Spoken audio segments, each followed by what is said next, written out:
Hey, good morning, guys. Welcome back to Drive Time. As always, I'm David Drum, and today I am joined by David Dusek. He is the CEO and founder of Rough Cut Ministries. He has authored a couple of books, Rough Cut Men, and also The Battle. David joins us today to kind of start unpacking a little bit about his new book, The Battle. The link for purchase will be in the description of the video. David, thank you for joining us, and welcome to Drive Time. Right back at you, man. We're both DD, aren't we? I just now realized we got the same name going here. Thanks, David. Yeah. Gosh, there's just so much I want to talk about right now, and I'm trying to get my mind around everything. I guess the first thing everybody needs to know about me and everything that we do as a ministry is I'm very movie-centric. I love using action movies as parables. So I have found biblical lessons in the craziest movies in the world. I mean, I think honestly, it's kind of one of those, the words of Joseph in Genesis 50, verse 20, where he says, even if you what you intended to harm me, the Lord meant for the good and the saving of many lives. I think Hollywood is incredibly bad most of the time, and their messages are worldly. But we have found a way to take worldly movies and put biblical messages on them, which is a lot of fun. We Were Soldiers is probably one of my all-time favorite movies. And through a very odd series of circumstances, my wife and I ended up adopted into the family of the 1st Battalion, 7th U.S. Cavalry, which was the original unit that was deployed to Southeast Asia, the Central Highlands of Vietnam, in November of 1965. So these are the same guys that the movie is built around. And Mel Gibson and Sam Elliott and Barry Pepper and all the guys that are in that movie, we know the actual people that were in that fight and their families, their wives, their grandkids, their kids.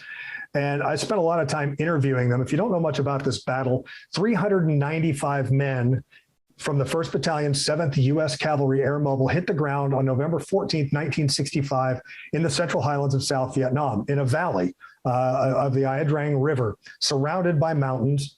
It's the first time we'd ever seen anyone use helicopters in combat. It was the first time the M16 had been used in a combat theater. So these guys were completely experimental on so many different levels.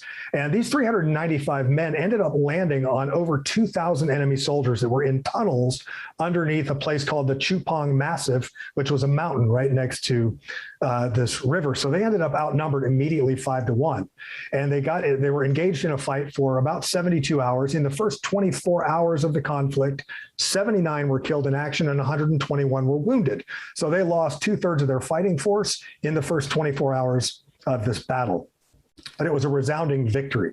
And as I have spent so much time at reunions, sitting around tables with the guys that were in the fight and their families, something really became crystallized and very clear as I spent time with them. These are mostly believers.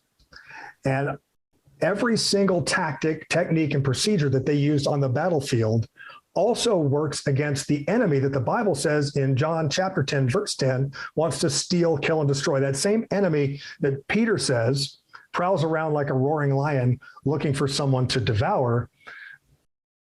Those tactics can be interchangeable in real world combat and spiritual warfare.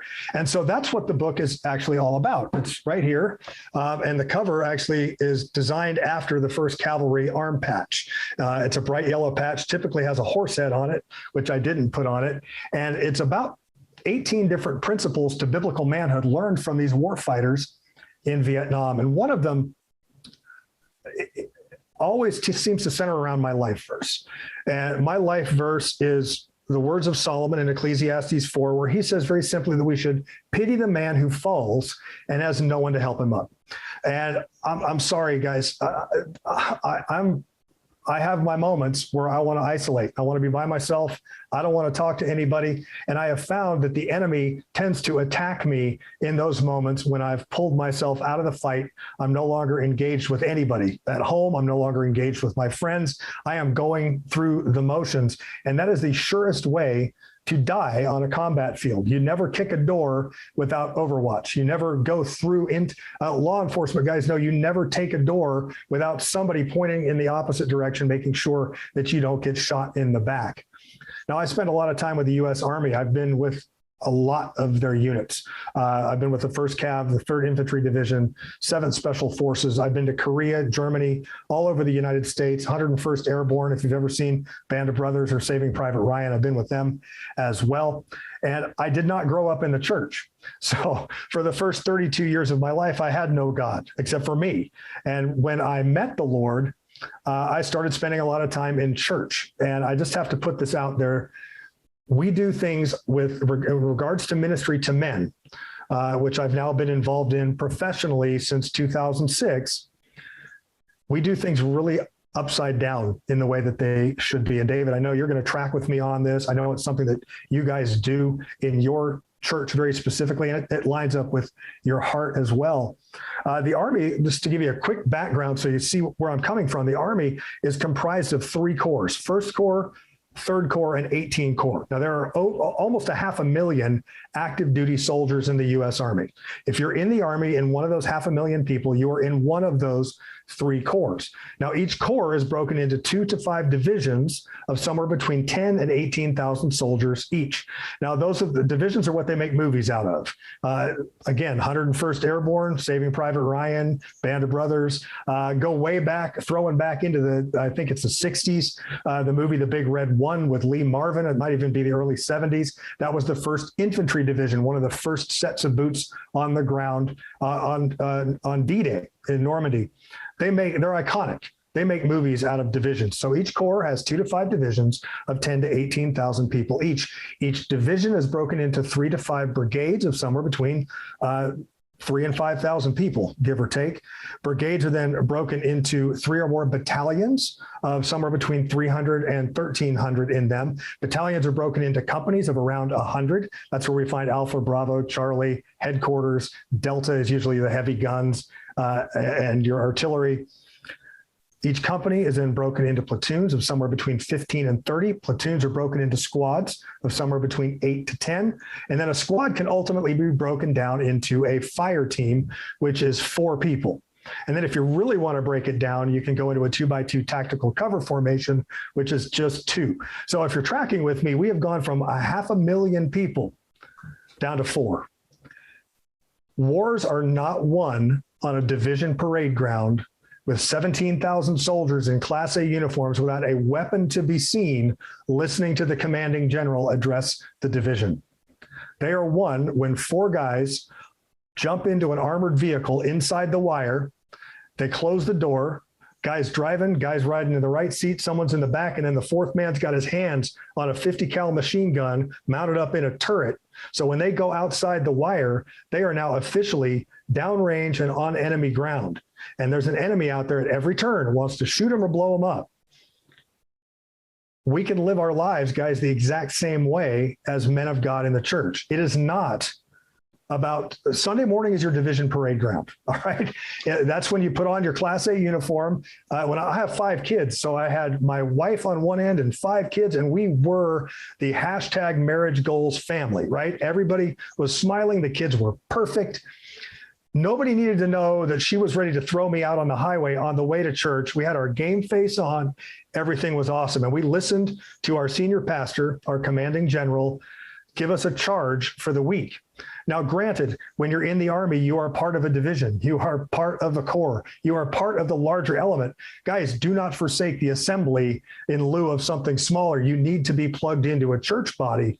But the war is won Monday through Saturday and Sunday with 2 or 3 other men in your life who know everything about what's going on in your life. In a deployment situation, on the first day of the first month of a deployment, 4 men will get into that Humvee and they barely know each other most of the time.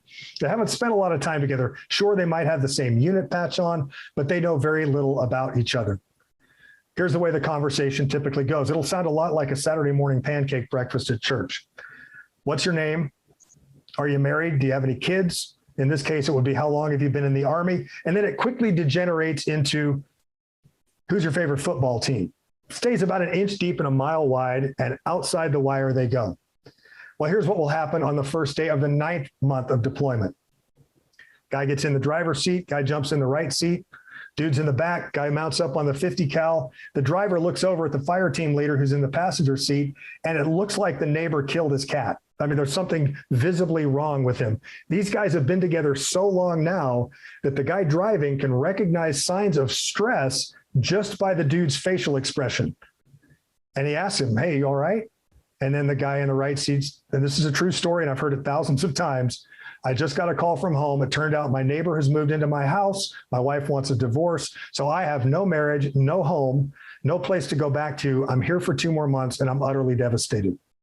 Now, the question I would pose to anybody is, what's different between the first day of the first month and the first day of the 9th month? I mean, it's the same dudes, same truck, same uniforms, same sandbox, same enemy. They're sleeping in the same plywood box every morning and getting up and doing the same job.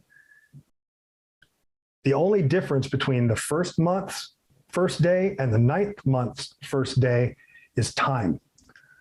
Because I truly believe that time develops trust. If I don't spend time with you, there will be no trust. Trust then ultimately will create a relationship. Once I trust you and you don't burn me, now we got a relationship. And then and only then, once we have a relationship, will that open the door to discipleship, to getting deeper and closer together to the Lord Jesus Christ as brothers. But you can't skip a step. And I think one of the grievous, the worst mistakes we've made in the world of Saturday morning pancakes is we have not spent enough time to develop true brotherhood, because I'm sitting next to a guy I don't really know. When they ask for prayer requests, I'm good. And then, everybody in the whole room is quiet because nobody wants to really get their deepest, darkest out in front of a room full of guys that they barely know. So ultimately, one guy will raise his hand and say, my aunt's dog in Poughkeepsie, New York has cataracts and we need to pray for the dog. At the same time, the guy sitting next to him has a marriage that he's not sure if his stuff is going to be on the front porch or not when he gets home after the breakfast at church. And he's going to go away struggling, thinking he's the only one in the middle of a battle. And gentlemen, we all know that there's nothing new under the sun, that we're all in the middle of some battle, whether it's for our integrity, for guarding our eyes, financial, marital, kids. I've dealt with 2 prodigal kids for so long. I'm surprised they even remember what I look like. I mean, this is just life. And until we have guys that we can get into an armored vehicle with on enemy ground, we're going to get shot at. I'll break right here, David, because feel free to fire whatever you want at me. Yeah. So, to use that analogy of the fire team in the armored vehicle, I think, as guys who myself personally, I love a good war movie and I'll watch, Band of Brothers or We Were Soldiers, whichever, Black Hawk Down. And you watch these bonds occur on the screen, and those bonds occur through common experience. Hey, we both just got shot at. We both narrowly escaped that IED. Whatever it is, you have that common experience helps over time, like you said, to build trust between people. Because so that, there's probably a guy watching this go, yeah, well, when I was in the Marines or when I was in the Army, that was easy. That was my family. Those guys, I was with them 24/7 for, a year and a half in the desert. It's easy to have that bond. But now I'm home and I see these guys once, maybe twice a week. And, man, that guy, he doesn't know what I'm going through. He can't appreciate it. How do we start to break that down? How do we get past those? That's a great question. It's really interesting that you mentioned that, because I do a lot of work with prior service, and the thing that they say the most, that they miss the most about their time in the bond of brotherhood is the guys that they were with. They've not been able to find an environment in the civilian world that replicates the same kind of brotherhood that they just so deeply miss when they, get their DD 214. They sign out for the last day and they hang up their uniform and they enter the world as a civilian, and they spend the rest of their lives looking for a place to plug in. Tony Nadal, who was the Alpha Company commander of the 1st Battalion, 7th Cavalry in the Iadrang Valley, said something that I'll never forget. He said, "The crucible of battle has forged a brotherhood among us that no other man could ever break."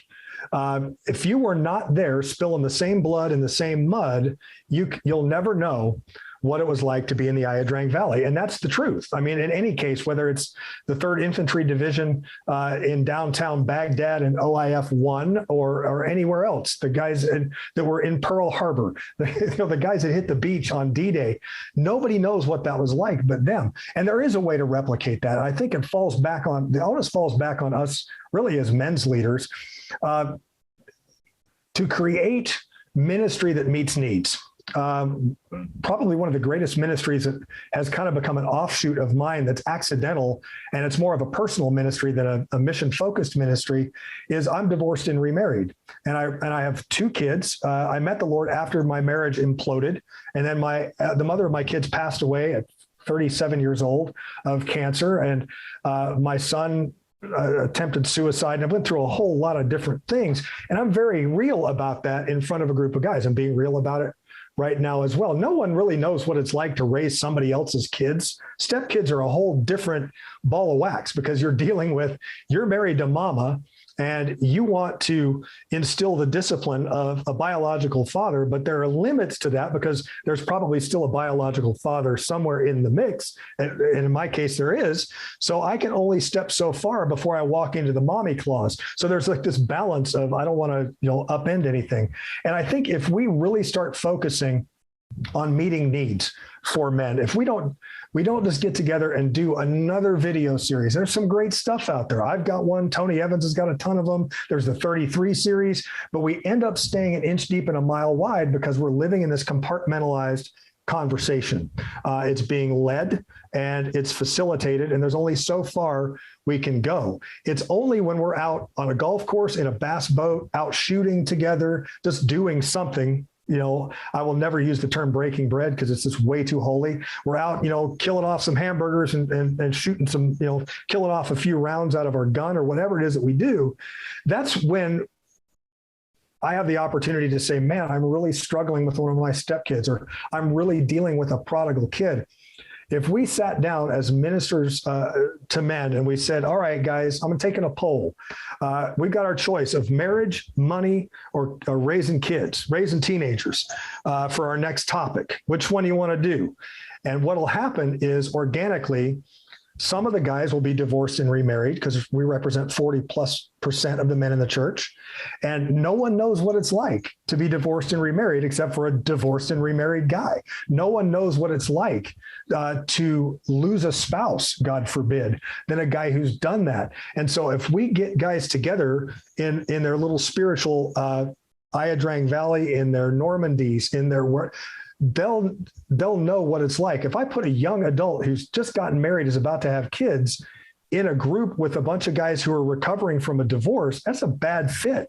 Just because his zip code matches doesn't mean that it's the right fit. And I think as we continue to target needs, there will be a brotherhood outside of the content where guys will say, I am hanging out with 3 other guys that were at some point, this is also a true story, 3 other guys, I'm not, but I had a guy tell me I'm in a group with 3 other guys who are responsible for an abortion at some point in the last 40 years. And they all regret it because they all got saved. But they're waiting until they get to heaven to meet this kid that they never met. And I don't know what that's like because I've never experienced that before. And I think if we work experientially and say, okay, you've got the divorced remarried unit patch on your arm, and I got a guy you need to meet, and you take him over to a guy who's just now going through a divorce. That's how we build the unbreakable bond of battle-ready brotherhood, meeting on common ground. So, and I'm definitely hearing what you're saying, and trying to connect those guys that have similar backstories. So, how do you encourage? Let me throw this one at you. When you meet at that Saturday morning men's breakfast, and you got a stack of pancakes in you, and you sit down at a table, and there's 3 or 4 other guys across from you, and you don't know any of them more than the pancakes in front of you. It's new. How do you encourage those guys to take that step to just be willing to share, even if those guys don't reciprocate in the moment? I think the best way to get a soldier who's brand new engaged in the fight is to have a senior NCO show him the ropes. And so I'm not talking about the officers. I'm not talking about the general officers. I'm talking about the guys that have the battle experience are the sergeants, the ones who are leading fire teams, the ones who are leading squads and platoons.